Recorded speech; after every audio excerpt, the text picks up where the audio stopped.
Page number 38-এর তুই চলে যা কি হচ্ছে উতে, ও সরি ঘতে, ঘতে যার সঙ্গে তুলনা করা হয় তাকে কি বলা হয়? উপমান। যেমন গরুর মতো সুন্দর, ঠিক আছে, বা মেয়েটির বুদ্ধি হচ্ছে গরুর মতো। দেখ মেয়েটির বুদ্ধি গরুর মতো, ঠিক আছে। তো এই যে দেখ গরুর সাথে গরুর বুদ্ধির সাথে ওর তুলনা দিলাম, এটাকে বলা হয় উপমা দেওয়া, ঠিক আছে, বা তুলনা করা। আচ্ছা, এটা জাস্ট এক্সাম্পল দেওয়ার জন্য বললাম, সমাস করতে হবে ব্যাপারটা এমন না, উপমা জিনিসটাকে বোঝানোর পরিপ্রেক্ষিতে এই কথাটা বলা। আচ্ছা, কিছু কর্মধারায় সমাসে উপমানের সঙ্গে গুণবাচক শব্দের সমাস হয়। আচ্ছা, গুণবাচক, গুণবাচক বলতে কি বোঝানো হয়? গুণ, না না না না, ওই গুণ না, এই গুণ মানে হচ্ছে দোষ গুণের ওই গুণ। আচ্ছা, মানে ভালো বিহেভিয়ার হইতে পারে, ভালো কোনো আচরণ হইতে পারে। যেমন হ্যাঁ, কাজলের মতো কালো, কাজলের মতো কালো মানে যেই রং কাজলের মতো সুন্দর, ঠিক আছে, বা কালো রঙের, সেটাকে বলা হয়। কেন? কাজল যে কালো রংটা, এই পৃথিবীতে যদি কালো রং এক্সিস্ট না করতো, সাদা কোনো রূপ পাইতো না। তুই আর আমার যে স্ট্রাকচার দেখতে পাস, ঠিক আছে, আগে কি করতাম যখন আমরা ড্রয়িং করতাম, প্রতিটা স্ট্রাকচারের পাশে একটা কালো বর্ডার লাইন এঁকে দিতাম না, যেন এটা হাইলাইটেড বেশি হয়। তুই যদি আমার দিকে তাকাস বা তোর দিকে তাকাস, তুই কেন অন্য জিনিসের থেকে ডিফারেন্ট জানিস? তোর চারিপাশে এরকম একটা কালো বর্ডার লাইন সারাউন্ড করতেছে, কখনো রিয়েলাইজ করছিস? তাকায় দেখ, ইনস্ট্যান্ট রিয়েলাইজ করতে হবে না, তুই জাস্ট তোর একটা ছবির মতো ভাব, ওর দিকে তাকা, ছবির মতো ভাব, ওরা এরকম একটা রেখা ই করতে পারবি। কাজল সুন্দর, দুনিয়ার সকল কালো রঙই সুন্দর। আচ্ছা, বুবাতে যেখানে ছিলাম, এইখানে দেখো কাজলের মতো কালো মানে কি? কার মতো কালো? তাহলে উপমানকে কাজলের মতো, ঠিক আছে, এটা কি উপমান।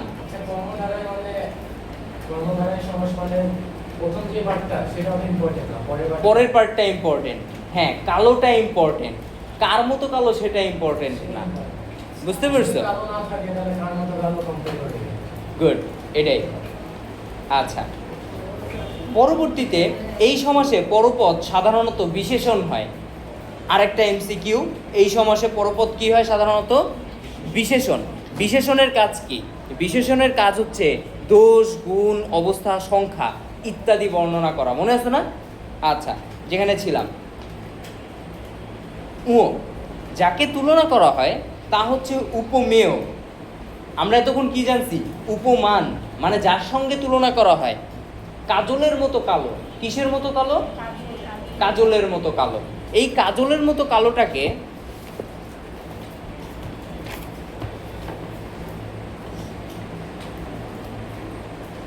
কাজলের মতো কালো,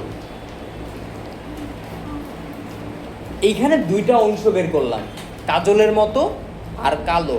উপমানকে কার সাথে তুলনা করা হয়েছে? কাজলের সাথে। তাহলে কাজল কি? উপমান। আচ্ছা,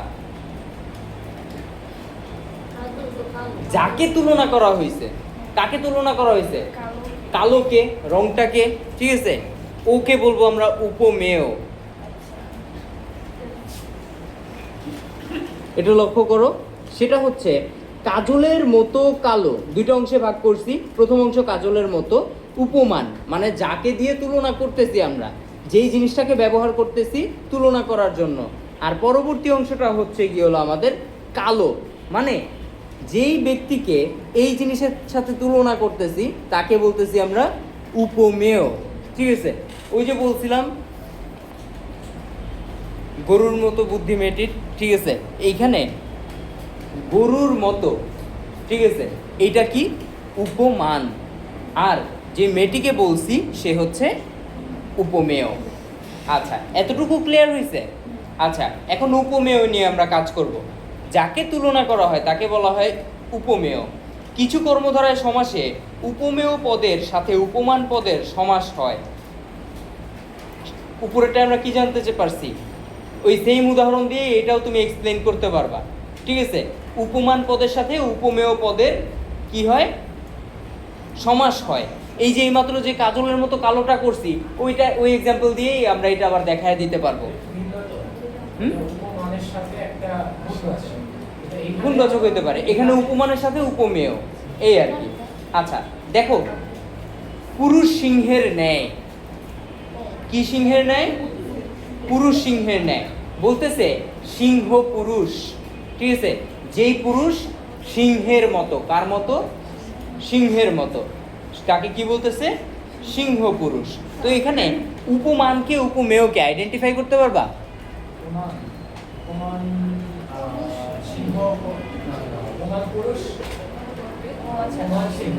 সিংহের ন্যায়, হ্যাঁ গুড।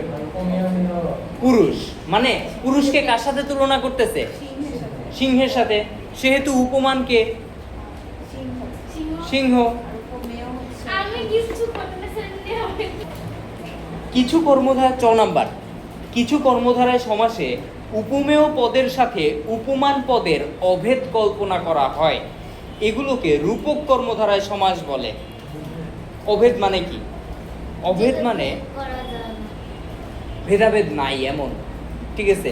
এই যেরকম শব্দকে কি বলা হয়? অভেদ। যেমন বিষাদরূপ সিন্ধু, মনরূপ মাঝি, মানে মনের মতো মাঝি, ঠিক আছে। কল্পনা করা হচ্ছে, মানে ওইটার একটা রূপকে, ঠিক আছে, মানে বৈসাদৃশ্য আনতেছে না, ঠিক আছে, কোনো রকম, মানে কোনো ভেদাভেদ নাই, এক করে ফেলতেছে। গুড। আচ্ছা, কিছু কর্মধারায় সমাসে উপমেয় পদের সাথে উপমান পদের অভেদ কল্পনা করা হয়, এগুলোকে কি সমাস বলে? রূপক কর্মধারায় সমাস। কি সমাস? যেমন মনরূপ মাঝি। মাঝি কিসের মতো? মাঝি কিসের মতো? মনের রূপের মতো, তাই না? আচ্ছা, এরকম সমাসকে আমরা কি বলি? রূপক কর্মধারয় সমাস। আচ্ছা,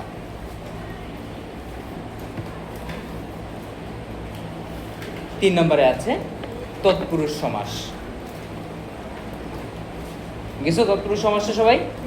পেজ নাম্বার 39। ক নাম্বারটা? হ্যাঁ, কেন বোঝাবো না? কর্মধারয় সমাসের ক আবার রিপিট করতেছি। কিছু কর্মধারয় সমাসের সমস্যমান পদে যে যোজক থাকে, সমস্যমান পদ আর সমস্ত পদ মনে আছে? শিওর? ওকে, ডান ডান, কোনো অসুবিধা নেই। খাস যে জমি, যে যে শব্দটা কি? কানেক্টর বা যোজক বলি আমরা এগুলোকে। যে হ্যাঁ,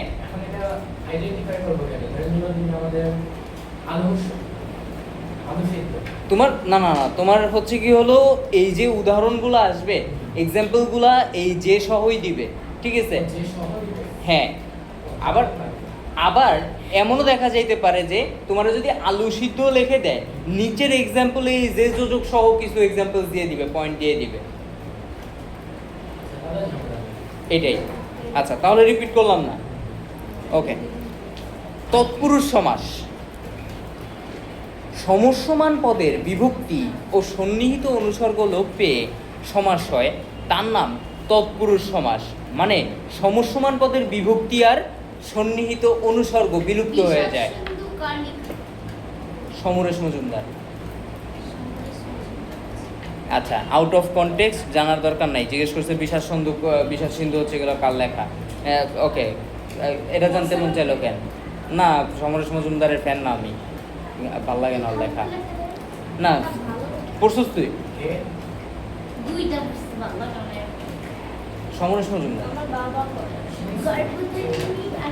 ওকে, যেখানে ছিলাম, বিভক্তি লোপ পাওয়া তৎপুরুষ সমাসের উদাহরণ এখানে দিয়েছে। যেখানে বিভক্তি লোপ পায়, লোপ পাওয়া মানে কি বলছিলাম? বিলুপ্ত হওয়া, হারিয়ে যাওয়া, তাই না? আচ্ছা, দুঃখকে প্রাপ্ত, দুঃখকে প্রাপ্ত, এই যে এখানেই দেখো, দুঃখকে প্রাপ্ত হয়ে গেছে দুঃখ প্রাপ্ত। ক্লিয়ার? হ্যাঁ হ্যাঁ, দুঃখ কে থেকে হয়ে গেছে কি? দুঃখ, মূল শব্দ বের হয়ে গেছে, এবং ওখানে কোন বিভক্তি চলে আসছে তখন? শূন্য বিভক্তি। গুড। আচ্ছা, তো এইরকম বিভক্তি লোপ পাওয়া সমাস তৎপুরুষ সমাসের একটা উদাহরণ, যেখানে বিভক্তি লোপ পায়। আরেকটা হচ্ছে সন্নিহিত অনুসর্গ লোপ পায়। অনুসর্গ কি জিনিস মনে আছে? দিয়ে, জন্য, থেকে, হতে ইত্যাদি শব্দের মাঝখানে বসে না?